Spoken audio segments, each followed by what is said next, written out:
It was a sticky, muddy afternoon in the bustling city of Kingsworth, the kind where the skies had just emptied buckets of rain, leaving the streets smeared with puddles, sludge, and chaos. Cars splashed recklessly, people tiptoed between patches of mud, and everyone hurried past the mess except for one figure, who sat quietly at the edge of a busy roadside, an old man. His name was Grandpa Johnson. His slippers were barely holding together. His faded shirt clung to his thin body, damp and stained, but there was a strange calmness in his eyes. He had just finished sweeping the front of a tiny electronics repair shop where he usually lent a hand to earn a few coins, and now he was resting before heading home. Out of nowhere, the screech of tires echoed through the narrow street. A jet-black Mercedes G-Wagon came flying down the road like it owned the air and the ground beneath it. Without care or caution, the car raced straight through a massive puddle. A vicious wave of muddy water splashed high, crashing right onto Grandpa Johnson. His entire body was soaked from head to toe, his face, his shirt, his trousers, even his broken slippers, all drowned in dirty brown water. People nearby gasped. Some covered their mouths in shock, while others froze, watching the scene unfold. A woman standing by a fruit stand yelled, "Hey, what's wrong with you? Look what you've done to this man." The car rolled forward a few meters before halting abruptly. Slowly, the dark-tinted window rolled down, revealing a heavily made-up woman with long lashes, bright red lipstick, and diamond-studded sunglasses. Her voice came out sharp, cold, and arrogant. "Why is this old thing sitting near the road like he owns the city? Go back to the village, Grandpa. This is not your farm," she spat, flicking her hand dismissively. Then, without a second glance, the window rolled back up, and the car sped off, tires splashing another wave of dirty water on nearby pedestrians. The street went silent for a split second, then erupted. "Did she just say that?" a young man asked, stunned. "Wicked woman," someone shouted. "Not even a simple sorry." Another woman fumed. "How heartless can a person be?" But Grandpa Johnson didn't shout. He didn't curse. He slowly wiped his face with his bare hands and with a weak but peaceful voice said, "Let it be. Let life teach her." Meanwhile, the woman behind the wheel, whose name was Bianca, had arrived at the most expensive luxury plaza in Kingsworth. She stepped out, heels clicking loudly against marble tiles, hair blowing back perfectly as if the wind was hired. She took a selfie with the caption, "If you ain't rich, stay out of the way. Boss Queen moves only." Likes and comments flooded in within seconds. "Slay Queen, step on them. Teach them how it's done." Her followers cheered. In Bianca's world, money was power, and anyone without it was invisible, disposable, worthless. She was used to looking down on anyone she deemed beneath her. That evening, Grandpa Johnson quietly made his way home, his wet clothes sticking to his skin. As he walked through a small side gate into his compound, the image flipped, because home was not a broken-down shack or a wooden hut. It was a grand two-story mansion with a sprawling garden, marble floors, and expensive art hanging on the walls. He walked inside, removed his slippers, and sat down quietly in the plush living room. His son, Derek, sat on the couch reviewing financial reports on his tablet. Derek was a wealthy businessman, young, intelligent, but humble, perhaps too focused on work to worrying about personal life. "Papa, what happened to your clothes?" Derek asked, looking up with concern. Grandpa Johnson sat down, shook his head slightly, and replied, Son, I saw the rudest woman today." Derek sighed, setting the tablet aside. "Papa, again with this? Why do you keep sitting outside in places like that? You don't need to. You have everything here." The old man smiled softly. "I told you before, Derek. I do it for a reason. I want to see the world for what it really is. To watch how people behave when they believe you have nothing." Derek rubbed his temple. "Papa, this again. You have no need for that. You're not poor. Why stress yourself?" Grandpa Johnson leaned forward, his eyes sharper now. "Derek, I will stop the day I find a woman worthy of calling my daughter-in-law." Derek groaned. "Papa, not this again." "Yes, this again," the old man nodded. "You're 37, son. Look around you. Everyone your age has a family. You're building businesses but not building a home." Derek sighed deeply. "Papa, I have someone." Grandpa Johnson's eyes lit up. "You do?" "Yes, but there's a problem." "What problem?" Derek hesitated, then let out the truth. "She's rude, Papa. She's proud. She has no respect for anyone, looks down on people, spends money like water, all on designer bags, shoes, parties, trips. Every time we argue, it's because she talks like the world belongs to her." The old man stayed quiet for a moment, then asked, "Does she respect you?" Derek stared at the floor. "Sometimes." "Does she respect herself?" Silence. Grandpa Johnson sighed. "Listen, my son. Money does not build a home. Beauty fades, but peace, humility, and sense, those are treasures that last. Derek nodded slowly. I know you're right, Papa. I do. Good. Bring her here. I want to meet her, not her Instagram version. Her real self. Don't warn her. Let her come as she truly is. Derek chuckled nervously. You want to surprise her? No, the old man said firmly. I want her to surprise herself. The next afternoon, Grandpa Johnson sat near the entrance of a busy grocery store. Same old clothes, same quiet look, with a small plastic bowl sitting near his feet. He never begged, he simply sat there watching. Then the loud screech came again. Bianca, same black Jew-wagon. Music blasting, she stepped out, spotted the old man, and rolled her eyes. You again? She snapped. Old ragged man, are you not ashamed? Sitting like this, disgracing your entire generation. She stormed closer, her expensive heels stabbing into the muddy ground. Why don't you just die already? Poor, disgusting, smelling, clogging up the streets. A few bystanders glanced over but looked away quickly, either too shocked or too afraid to get involved. Just as Bianca spat near the old man's feet, a young woman stepped out of the grocery store holding 2 bags of food. She paused, observed the scene, then slowly dropped her bags. Enough, her voice rang out sharp and clear. Bianca spun. And who the hell are you? Someone with sense. Something you clearly lack, the woman replied, stepping forward. Her name was Naomi. Simple blouse, jeans, hair in a bun, but her eyes held fire. Bianca sneered. Another broke cockroach trying to act important. You're insulting an old man for existing. What's wrong with you? Naomi snapped. He's filthy. A nuisance. People like him should be invisible, Bianca hissed. Naomi stepped forward until they were face to face. He's old enough to be your father. Bianca rolled her eyes. And so, is he my father? Maybe not, Naomi said sharply. But guess what? One day you'll open your mouth to insult the wrong person, and life will serve it back to you cold. Bianca's jaw tightened. Do you know who I am? My boyfriend owns half of this street. Naomi laughed. Your mouth owns more than his money. Loud, but empty. Bianca's face twisted. You'll regret this. No, Naomi pointed at her. You will. Bianca fumed, turned, stomped into her Jew-wagon, slammed the door, and peeled off. Naomi bent down, picked up her bags, then turned to Grandpa Johnson. Sorry, sir. Some people don't have manners. The old man smiled softly. Thank you, my daughter. Naomi hesitated. Are you okay? I'm fine.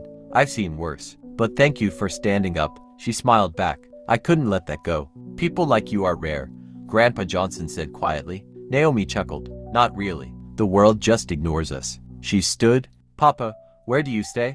He hesitated. Small corner.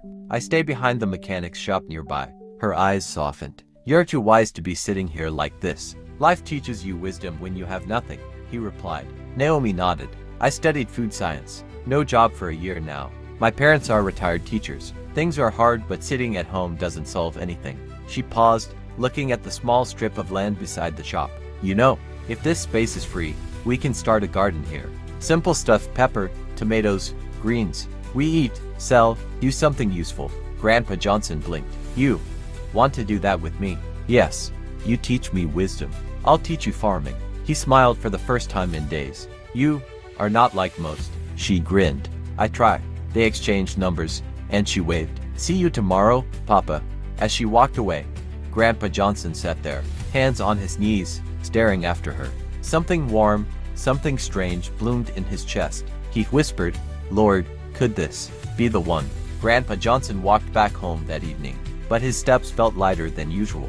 His old feet pressed against the damp sidewalk. Yet there was something different about how the world looked. The usual weight in his chest wasn't there. Instead, there was an odd kind of excitement, the kind he hadn't felt in years. When he stepped into the mansion, Derek was already on the couch going through some property investment reports. He barely looked up as he muttered, Papa, you're late. Grandpa Johnson chuckled softly, took off his sandals, and sat down. Derek, today, I met someone. Derek sighed without looking up. Papa, not another roadside friend. No, the old man said, smiling. This one is different. Derek raised a brow and slowly put his tablet aside. Talk to me. Grandpa Johnson leaned forward, his hands clasped. While I was sitting by the grocery store, the same rude woman came by again. She threw words at me like knives, called me names, told me to go die somewhere. Derek clenched his jaw. Papa, stop sitting outside. I've told you, you don't need to be out there. Wait. The old man held up his hand. Before I could even speak, a young lady stepped in. She stood up for me, son. She didn't shout like a crazy person. Her words were sharp, classy, clean, but she spoke with fire. Derek blinked. For real, for real. Grandpa Johnson nodded. She stood toe-to-toe with that proud peacock, told her straight that her loud mouth was empty. She didn't back down. Derek leaned back slowly, curious now. Who is she? She said her name is Naomi, a graduate. No job yet, but her mind, sharp, her heart, clean. Derek ran a hand across his jawline. Naomi, and guess what? Grandpa Johnson smiled wider. She wasn't just talking. She offered to start a garden with me, right there behind the mechanic's shop. Said hard work is better than begging. Derek's eyes widened. Wait. She what? Yes, the old man nodded firmly. She saw me as a person, not a burden, not dirt. And you know what, Derek? My spirit tells me, this is the kind of woman who builds homes, not tears them down. Derek went silent. His fingers tapped nervously on the arm of the chair. Papa. He started slowly. Funny enough, I met someone today too. Grandpa Johnson's brows raised. Oh, yeah. She was standing near that same stretch of land behind the shop. I stopped for air. For peace, I guess. And I saw her. She had a hoe in her hand, talking to herself about seeds and soil. Said she was trying to help an old man start a garden. Grandpa Johnson leaned forward slowly. Naomi. Derek nodded. Yeah, Naomi. A smile crept over the old man's face. Son, you met the one. Papa, I don't even know how to explain it. We talked, but it felt like I've known her forever. The old man stood up. Then tomorrow, you'll see her again. Wait, why? Because, Grandpa Johnson grinned mischievously. I invited her to the house. Derek stood too, confused. You did what? Yes, the old man chuckled. Told her I wanted to show her something. Gave her the address. Derek rubbed his head. Papa, are you serious? Dead serious. Just then Derek's phone buzzed. A text. He glanced at it and his face instantly hardened. It's Bianca. She's coming over tomorrow. Grandpa Johnson's smile disappeared. Perfect, let her come. Papa, you sure? Oh, I'm sure, the old man said as he headed toward his room. Tomorrow, the masks will fall. The next morning came faster than expected. The air was crisp, the streets still sticky from last night's drizzle. Derek dressed in a simple polo and jeans, pacing in the living room, heart racing for reasons he couldn't explain. At 10:15 a.m., the loud roar of a familiar G-Wagon shattered the peace. Tires screeched as the car pulled into the driveway like it was claiming the land beneath it. The engine stopped, and the door flung open. Bianca stepped out like she was walking a fashion runway.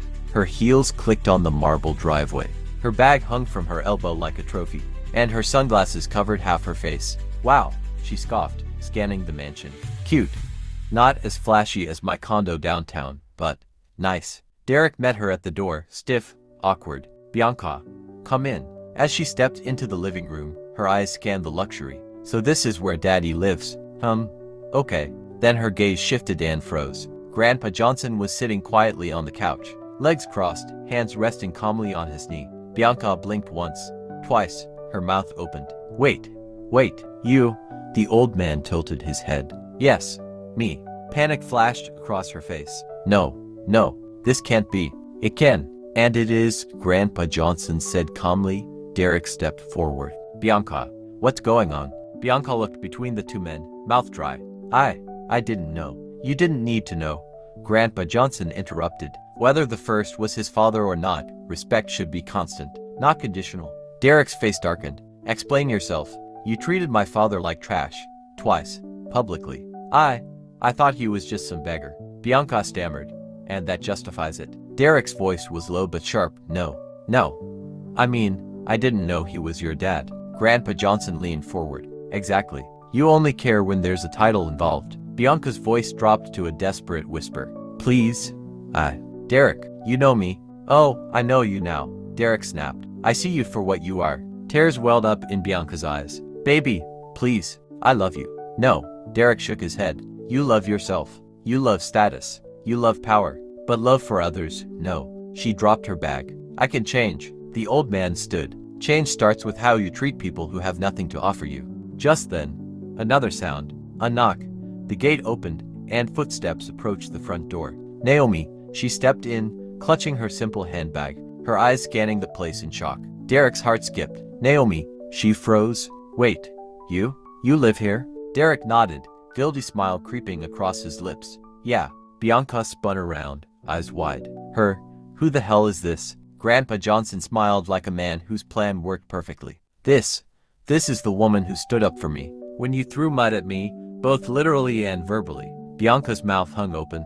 Naomi's jaw dropped. Papa, you live here? The old man chuckled. Surprise. Naomi shook her head in disbelief. You told me you slept behind a mechanic's shop. I did, he winked. By choice, not by circumstance. Bianca spun toward Derek. Don't tell me you're leaving me. For her. Derek straightened. Oh no, I'm not leaving you. You were never here to begin with. I was blind. Now I see. Bianca stormed out in shame, kicking her heels against the marble like a spoiled child, climbed into her G-Wagon, and disappeared down the road. Inside the house, Grandpa Johnson chuckled, patting Derek on the back. Now, son, what are you waiting for? Derek turned to Naomi, walked up to her slowly, took her hands in his, and whispered, Naomi, I know this is sudden. I know we just met, but I feel like I've known you my whole life. You are everything I didn't even realize I was searching for. Naomi blinked, stunned. Derek, he squeezed her hands. I want you, not for what you have, not for what you don't. Just you. Her lips trembled. I don't even know what to say. Say yes. Grandpa Johnson chuckled behind them. Naomi laughed, tears filling her eyes. Yes. The house echoed with laughter, with a peace neither Derek nor Grandpa Johnson had felt in years. But the story wasn't over, because Bianca wasn't done yet. Bianca drove like a mad woman through the streets of Kingsworth, her acrylic nails gripping the steering wheel so hard they nearly snapped. Her lips trembled, her jaw clenched so tight it felt like her teeth would crack. The image replayed in her head over and over. Derek choosing that street rat over her, that filthy old man turning out to be Derek's father. Her humiliation, the looks, the shame, the defeat. No, not like this, never like this. She pulled into the parking lot of a shady-looking club downtown, the type where the air stank of cigar smoke, cheap perfume, and danger. Her heels clicked rapidly across the floor as she stormed into a corner booth where a man sat, half-drunk, counting wads of dirty cash. His name was Razor, known in the streets for handling problems. If someone needed to disappear, Razor made it happen. If someone needed to be disgraced, locked up, or ruined, Razor had the right people. She slapped a thick envelope on the table. I have a job. Razor raised an eyebrow, lazily flipping open the envelope. His eyes widened slightly at the stack of fresh $100 bills. I'm listening. Her hands shook with rage. I want you to ruin someone. Derek. Frame him. Destroy him. I want the police on him. Plant drugs, illegal money, weapons, I don't care. Just make sure when they come, it's big. Scandal level big. Headlines. Razor lit a cigarette, blowing smoke lazily. Serious talk. What else? Her eyes narrowed. There's a girl too, Naomi. Take her out. Make her disappear. I never want to see her breathing air again. Oh, and that old man Derek's father, erase him too. I don't care how. Razor stared at her long and hard. This ain't small girl stuff. Her fingers tapped the table impatiently. Double the price. Triple. I don't care. He exhaled smoke slowly. Fine. But once I start, there's no going back. She leaned forward, her nails scraping the wood. Then start. But what Bianca didn't know was that Razor wasn't who he used to be. Years ago, Razor had a sister who was homeless, broken, and one step from ending it all. She had applied for jobs everywhere but was constantly rejected. Until one day, a man named Derek gave her a shot. No questions asked. He paid for her rent, gave her a job in one of his warehouses, and within a year, she got back on her feet. Razor never forgot that. As Bianca walked away, Razor stared at the envelope in his hand. His fingers tapped the table as memories flooded back, Derek handing him cash outside a hospital to help save his dying mother. Derek had no idea who Razor was, didn't care about his past, only that someone needed help. He picked up his phone and called an old friend in the cybercrime unit. I need a favor. Quiet. No paper trail. That evening, Razor sent a message to Derek. Meet me. Urgent. Your life depends on it. Derek was confused when he got the message, but something about the tone made him drive straight to the location. When he arrived, Razor stepped out of the shadows. Do I know you? Derek asked, cautious. You don't. But I know you. You saved my sister's life years ago. You don't remember. You probably never even knew. Derek blinked. What's going on? Razor pulled out his phone, pressed play, and Bianca's voice filled the air. I want you to plant drugs in Derek's office, then call the cops. Let him rot in jail. And that Naomi girl. Make sure she never wakes up. And that stupid old man. I don't want to ever see his filthy face again. Derek's entire body froze. His mouth fell open. His chest felt like it had been punched by a truck. He listened in horror as Bianca laughed in the recording, spelling out every evil detail. When it ended, Razor lit another cigarette. She meant business. And trust me, if I wasn't who I am now, you'd be in a body bag by next week. Derek swallowed, his voice cracking. I can't believe this. You better believe it. Cops are already tipped off. She planned everything, but I intercepted it. You've got about 12 hours before this becomes public. Derek rubbed his hands over his face. Jesus, I can't believe I once loved that witch. Razor slapped the cigarette out. We can turn this around. I got the recording.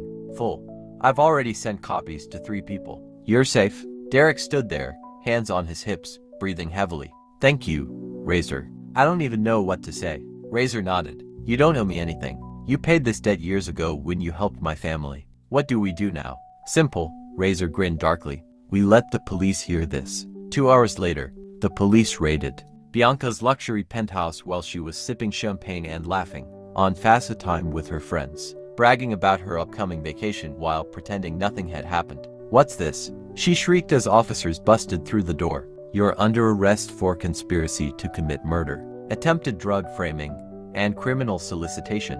Wait. What? No. I don't know what you're talking about. The lead detective pulled out his phone, pressed play, and Bianca's own voice boomed through the room. I want you to plant drugs, and I want that Naomi girl dead, and the old man erase him too. Bianca collapsed onto the floor screaming. No, that's not me. That's not me. But it was her. Loud and clear. Her designer friends backed away instantly. Some started recording. Others just stood in disbelief.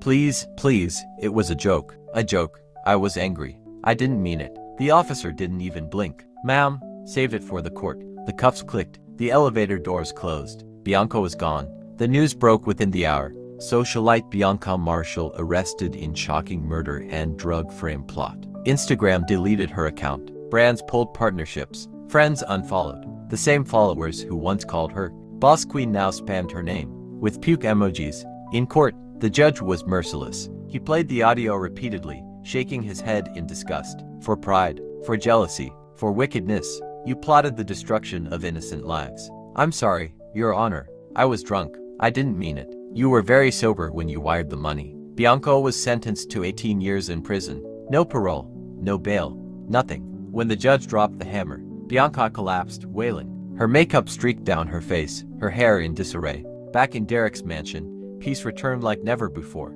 Naomi walked into the living room that evening, holding a tray of fruits for Grandpa Johnson. Papa, she smiled. You need to eat. He looked up at her, his smile so white his wrinkles folded beautifully. Daughter, this house has been waiting for someone like you. Derek stood behind her, hands around her waist, grinning. And so have I. A week later, Derek and Naomi traveled to her village. There, in the presence of Naomi's aging parents and the entire community, Derek knelt. Your daughter is a blessing. She gave me peace. She gave me life. I want to honor her. I'm not only marrying her, I'm adopting you as my parents. The village elder stared in disbelief. This man is different. Derek pulled out a folder and handed it to Naomi's parents. Inside were the keys and papers to a brand new house in Kingsworth. You've worked all your life, no more. From today, you retire in comfort.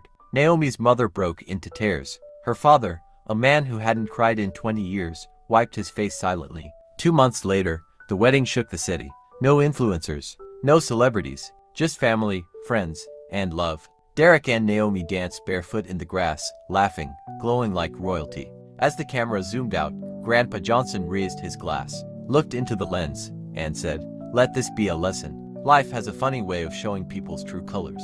Some shine, some stain. Be careful who you look down on, because you never know who's watching." Months passed since the wedding of Derek and Naomi, and on the surface, life seemed perfect. Naomi's parents had moved into their new mansion in Kingsworth, finally tasting a life free from suffering. Grandpa Johnson spent most of his days in the garden Naomi had designed behind the house, planting, laughing, and feeling more alive than he had in years. Derek's businesses were thriving, from real estate to tech, logistics to fashion. His name became a symbol of success, humility, and mystery. But peace never lasts too long when the past has unfinished business. Unknown to them, Bianca wasn't rotting quietly in prison. Her cellmate, a heavily tattooed woman named Raven, wasn't just any prisoner. Raven was the daughter of one of the most notorious crime syndicates operating underground in Kingsworth. Raven's father, known only as the Viper, ran everything from drug smuggling to illegal weapons to information warfare.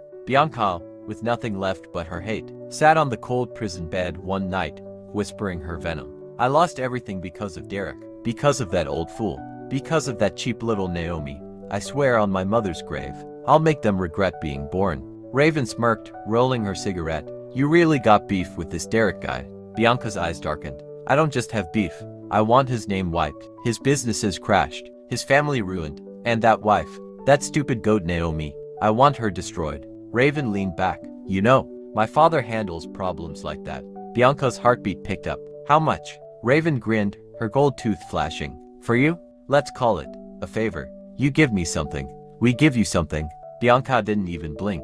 Deal. 2 weeks later, things started happening. First, Derek's logistics warehouse, his oldest business, caught fire in the middle of the night. Firefighters couldn't control it. By dawn, everything was gone. Investigators ruled it as electrical failure. The next week, one of Derek's key clients, a luxury brand he supplied to, abruptly pulled out of a multi-million-dollar contract, claiming Derek's company had been linked to fraud. The news spread fast. Investors panicked. Stock prices dipped. Naomi noticed the stress in Derek's eyes. Babe, what's going on? Derek shook his head. It's like the devil is walking behind me. Grandpa Johnson sat quietly by the garden, watching the skies, his instincts buzzing. This ain't ordinary, he muttered. And it wasn't. Raven's father, the Viper, had unleashed his network on Derek. False accusations, fabricated audits, fake witnesses, bribes sent to Derek's most trusted employees. Slowly, they were flipping, one by one. Then came the biggest blow. One morning,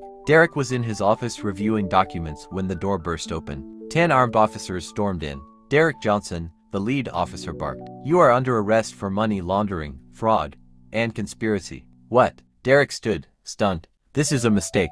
Save it for court. Cameras flashed outside the building. News vans parked on the street. Reporters screamed questions. Billionaire Derek Johnson arrested in massive fraud case. Is the King of Kingsworth just another scammer? Mystery billionaire caught in criminal ring. Wife, Naomi, also under investigation. Naomi collapsed when she saw the news. Her hands trembled as she watched her husband shoved into a police van. Grandpa Johnson stood behind her, his fists clenched. His eyes, old but sharper than ever, burned. No. This is a war. Inside the police station, Derek sat quietly in the interrogation room, staring at the table. A detective walked in, files stacked high. We have enough evidence to bury you, he said coldly. I've never laundered a dime, Derek growled. Oh yeah? Then explain this. The detective slid photos across the table, photos of money exchanges, offshore accounts, fake invoices. Derek grabbed the photos, flipping through them, eyes widening. I've never seen this before. The detective laughed. Sure, you rich boys always say that. Meanwhile, Naomi was fighting her own battle. Outside the station, reporters mobbed her. Naomi, are you part of this? Did you know your husband was scamming the city? Is the garden girl just another gold digger? Her hands shook, her eyes welled. But something inside snapped. No more quiet, no more fear. Naomi pushed the microphones aside. Listen to me. My husband is innocent. You'll all eat your words. Mark it. Back home, Grandpa Johnson called a number he hadn't dialed in years. Pick up, a gruff voice answered. Johnson, been a while. Yeah, I need you. The voice chuckled. Never thought I'd hear that again. What's the job? Grandpa Johnson's face turned stone cold. Find out who's behind this. Burn the ground if you have to. Consider it done. Behind the scenes, Grandpa Johnson wasn't always just a farmer or a simple man. Decades ago, before anyone knew him as Papa, he was known on the streets as the Wolf, a ruthless businessman in his youth who walked the line between legal and illegal. He left that life when his wife died, retired quietly, and vowed to never go back. But when you push a Wolf, it remembers how to bite. 3 days later, Naomi was sitting at the lawyer's office when the door burst open. It was Razor, the same man who once exposed Bianca. He dropped a USB on the table. I got something. Naomi blinked. What? He grinned. The whole blueprint. Everything. Who framed? Derek. How? When? Names. Dates. Even bank transfers. Naomi grabbed the USB like it was oxygen. Who's behind it? Viper's crew. Oh. And your old friend, Bianca. Naomi's face darkened. That witch is still alive.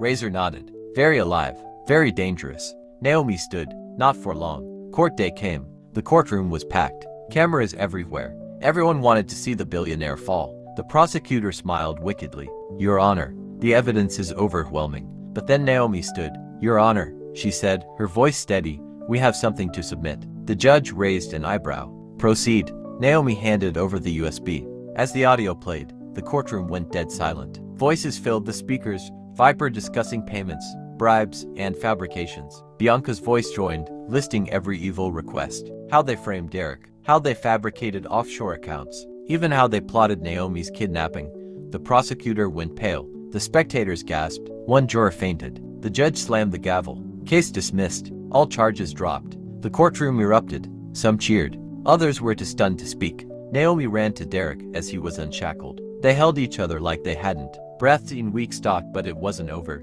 The judge wasn't done. Issue warrants immediately. For Raven. For Viper. For Bianca. For everyone involved. The police swept through the city like a storm. Viper's mansion was raided. His men were dragged out in handcuffs. Raven tried to flee but was caught at the airport.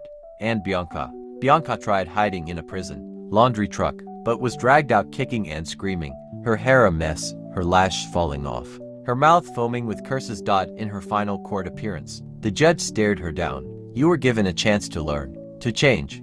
Instead, you chose darkness. Bianca was sentenced to life imprisonment. No parole. No mercy. As the doors closed behind her forever, she screamed Derek's name until her voice cracked.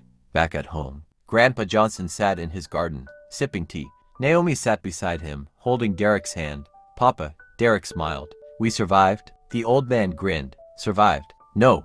You leveled up. Naomi laughed. You're right. And as the sun set over Kingsworth, Grandpa Johnson whispered, this is only the beginning. Just when Derek and Naomi thought the storm was finally over, something darker was already creeping from the shadows. One chilly night, as the couple sat on the balcony sipping wine, enjoying the calm that had returned to their lives, Derek's phone vibrated. A known number. He frowned. Hello. A raspy voice came through. Enjoy the peace while it lasts. You buried Viper, but his boss is watching. Click. Derek jumped to his feet, heart pounding. Naomi stood too, sensing his fear. Babe, what's wrong? Derek's hands trembled slightly. Someone just warned me. Someone bigger. Naomi felt her knees weaken. You mean, there's more? Yes, much more. Far away, in an oceanfront villa in Monaco, a man stood on the balcony, staring at the waves with dead, soulless eyes. His name was Victor Dragan, Serbian-born, billionaire on paper, mafia lord in reality, the real owner of Viper's entire network. Victor was the puppet master. Viper was just one of his hundreds of street-level operators globally. When he heard that Viper had been dismantled in Kingsworth, that the prison plot failed, and that Bianca's little scheme collapsed, Victor didn't get angry. No, Victor never got angry. He got even. He picked up his phone. Initiate phase 1. 2 days later, Derek received a letter. No stamp, no name, just a single photo. In the photo was Naomi's father, tied to a chair. A bruised face, a gun pointed at his head. A note was scrawled beneath. Play the game, or lose everything. Derek's entire body went cold. His hands shook as he handed the letter to Naomi. Naomi's scream shattered the glass in the living room. No. Grandpa Johnson rushed in. What is it? Derek showed him the photo. The old man stared silently, then clenched his fists, his jaw locked. This has gone too far. Naomi dropped to the floor. They've taken my father. They've taken him. Derek grabbed her shoulders. Listen to me. We are getting him back. I swear on my life. But this time, they weren't dealing with street-level thugs or corrupt socialites. This was organized crime on an international scale. The next morning, Derek received an encrypted email. It was a video. Naomi's father sat tied, his face swollen. Behind him stood a masked man, holding a machete. The voice spoke. Derek Johnson, you cost us millions. You destroyed an entire network. You embarrassed my organization globally. Now, you will pay? The masked man held up a timer. You have 72 hours. Transfer $50 million into this offshore account. If you alert police, if you try anything funny, this old man loses his head. And we go for your wife next. The screen cut. Naomi collapsed into Derek's arms, sobbing uncontrollably. We have to do it. Derek, please. Pay them. Pay them anything. But Grandpa Johnson sat very still, very quiet. His old fingers steepled together as he whispered, No, we won't. Derek and Naomi turned toward him in shock. Papa. What? Grandpa Johnson stood slowly. Because when a snake enters your home, you don't feed it ... You cut its head off. Derek blinked. Papa, this is the mafia. International crime syndicates, not street boys. The old man turned, eyes sharper than steel. Son, you don't know everything about my past. There are men in this world who owe me favors. Favors that were never called. Naomi's lips trembled. You mean? The old man pulled open a drawer, took out an old battered phone, one Derek had never seen. It was ancient. No GPS, no tracking. Burned at the edges. Just one button. A red button. He pressed it. It rang once. Then a voice answered. I hoped this day would never come. Grandpa Johnson didn't even greet. I need a crew. Fast. The voice replied instantly. Location? Kingsworth. I'll be there by nightfall. At 9 p.m., 4 black SUVs rolled silently into Derek's compound. Men stepped out. Big men. Silent. Faces hard. One of them, a bald giant with a scar across his eye, stepped forward. Boss. He nodded at Grandpa Johnson. Derek stared, mouth open. Papa ... Who are these people? The old man didn't even blink. People who owe me blood. Naomi gasped. The bald man, his name was Kruger, handed a folder to Grandpa Johnson. We traced the video's IP, the hostage location, an abandoned warehouse. East Docks. Guarded. 15 men minimum. Armed. Perimeter watched. Kruger flipped the page. Second problem. The account they sent for the ransom belongs to a shell company. But guess whose name pops behind it? He turned the page. Victor Dragan, the most dangerous crime boss in Nigeria. Naomi's knees buckled. Derek caught her. Then we end this, Grandpa Johnson said coldly. That night, the war began. Kruger's team set up surveillance drones. Heat scans confirmed movement inside the warehouse. Guards patrolled in shifts. Snipers watched the roof. It was a fortress. Naomi paced nervously. What if something goes wrong? Derek held her close. Nothing's going wrong. I promise. Grandpa Johnson stood with Kruger, pointing at the map. We hit from 3 sides. Disable their power grid. Once the lights go out, we breach. No mercy. Kruger grinned. Just like old times. At exactly 2 a.m., the lights at the East Docks exploded. Darkness swallowed the warehouse. Panic spread among the guards. Silencers whispered through the night. 1 guard down. 2, 3. Explosions ripped through the north gate. Smoke filled the air. Kruger's men moved like shadows. Inside, the leader of the kidnappers scrambled to grab Naomi's father, dragging him toward a back exit. But as he opened the door, a figure stood there. Grandpa Johnson. The old man didn't even flinch. His fist flew, cracking the man's jaw sideways. 1 punch. The man dropped like a sack of potatoes. Kruger kicked in the last door. Clear. Naomi's father sat trembling but alive. Kruger's men untied him, lifted him gently. It's over, sir. You're safe now. By dawn, every member of the kidnapped crew was handcuffed, blooded, and thrown into armored trucks. But the war wasn't fully over. Victor Dragan was still out there. Back at the mansion, Naomi held her father so tightly it seemed her arms would break. Tears soaked her face. Papa, I thought I'd lost you. Her father whispered. I thought so too ... But your husband, your grandfather, they are not ordinary men. Derek stood beside them, exhausted, his arms around both Naomi and her father. Grandpa Johnson stood by the window, staring out at the city skyline. Derek walked up beside him. Papa, what now? The old man's eyes were ice. Now, we finish what we started. Grandpa Johnson didn't sleep that night. His old bones sat rigid on the chair by the window, staring out as the streetlights flickered in the distance. His fingers tapped against the glass rhythmically, like a man counting something, or waiting for someone. Derek stepped into the room quietly, his face still swollen with exhaustion but his mind sharp. Papa, he whispered, this is bigger than anything we've faced. Grandpa Johnson didn't blink. I know. We can stop now, Derek continued, voice softer. We've got Naomi's father back. We've proven our innocence. We can walk away. Slowly, the old man turned his head, his eyes sharper than any knife Derek had ever seen. And let a devil like Victor roam free. Watch him do this to someone else's family. Watch him grow stronger. Now ... son. Men like that. You don't run from them. You bury them. Derek swallowed. Deep down ... he knew. Papa was right. Far across the sea, in Monaco, Victor Dragan sat in his penthouse, watching the Kingsworth news. His jaw clenched as he watched the breaking headline. Failed kidnapping. Derek Johnson's family rescued after armed operation. The reporter continued. Sources say a private tactical unit carried out the rescue, leaving several members of an international crime ring in custody. Police are remaining silent on the operation's details. Victor smashed his wine glass against the marble wall, red liquid dripping like blood. He dialed his head of security. Activate Black Protocol. Sir, you're serious. Dead serious. We're not just killing Derek. We're erasing his bloodline. The next day, Naomi's phone buzzed with an unknown text. Tell your husband to look under his car. Her heart stopped. She raced outside screaming, Derek, don't start the car. Derek froze mid-step. Security guards rushed forward. One brave man crouched and peered under the sleek black Mercedes. A blinking red light. Bomb, get back. The bomb squad arrived and confirmed it, a high-grade military explosive. Enough to blow the car and half the street sky high.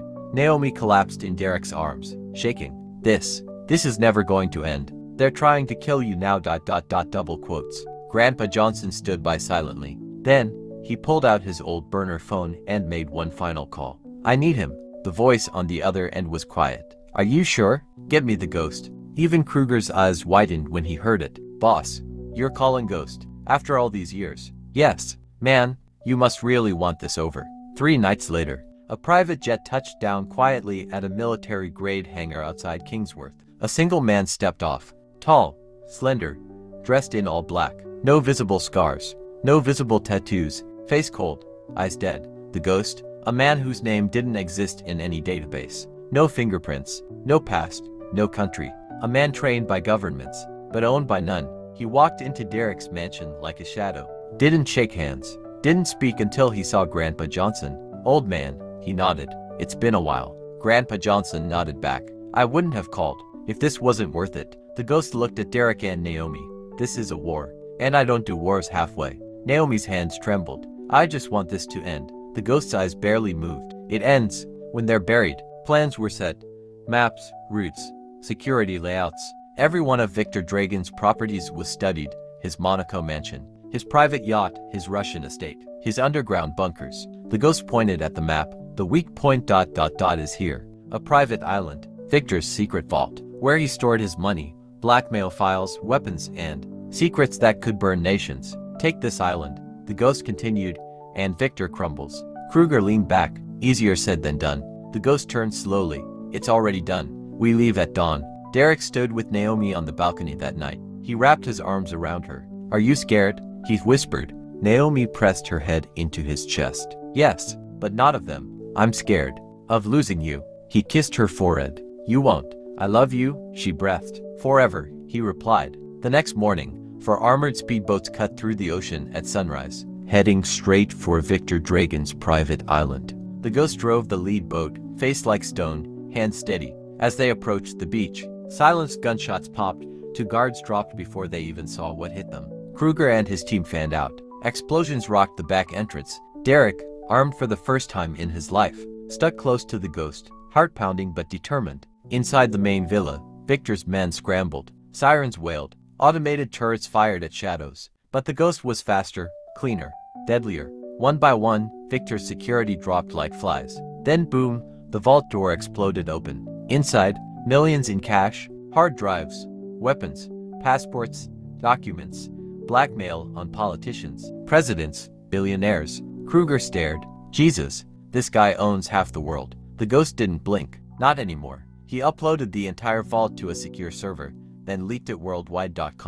Within 10 minutes, headlines exploded across the globe. Massive crime syndicate exposed, ties to global leaders, celebrities, CEOs, international arrest warrants issued, world's largest blackmail vault found.